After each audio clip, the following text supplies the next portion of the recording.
नमस्कार. जाणून घेऊयात आजच्या ठळक घडामोडी. हुपरी शहरात वाजत गाजत बेंदूर मोठ्या उत्साहात साजरा. हुपरी शहरात शेतकऱ्यांचा पारंपरिक बेंदूर सण मोठ्या उत्साहात, भक्तिमय वातावरणात आणि पारंपरिक पद्धतीने साजरा करण्यात आला. यानिमित्त शहरातील शेतकरी व पशुपालकांनी आपल्या बैलांना रंगीबेरंगी झुली, फुलांचे हार, आकर्षक रंगसंगती आणि विविध अलंकारांनी सजवून ढोल ताशांच्या गजरात भव्य मिरवणूक काढली. पारंपरिक वाद्यांच्या निनादात निघालेल्या या मिरवणुकीने संपूर्ण शहरात उत्साहाचे वातावरण निर्माण झाले.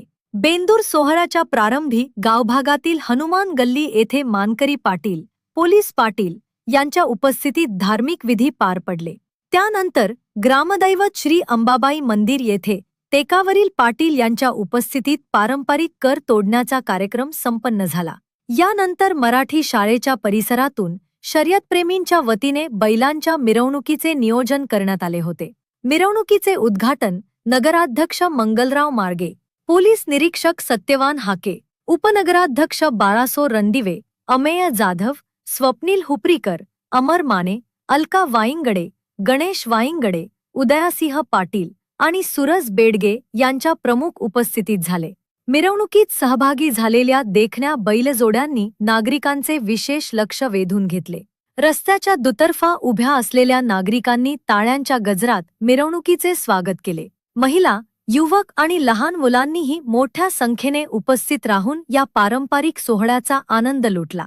बेंदूर हा शेतकऱ्यांच्या जीवनातील अत्यंत महत्त्वाचा सण मानला जातो. वर्षभर शेतीच्या कामात मोलाची साथ देणाऱ्या बैलांप्रती कृतज्ञता व्यक्त करण्यासाठी हा सण साजरा केला जातो. हुपरी शहरातही ही परंपरा जपली जात असून यंदाचा बेंदूर सणही धार्मिक श्रद्धा, सांस्कृतिक वारसा आणि उत्साहपूर्ण वातावरणात मोठ्या जल्लोषात साजरा करण्यात आला. अशाच लेटेस्ट अपडेट व बातमीसाठी आमच्या इंस्टाग्राम अकाउंटला फॉलो व यूट्यूब चॅनलला सबस्क्राईब नक्की करा व तुमचे कमेंट आम्हाला नक्की कळवा.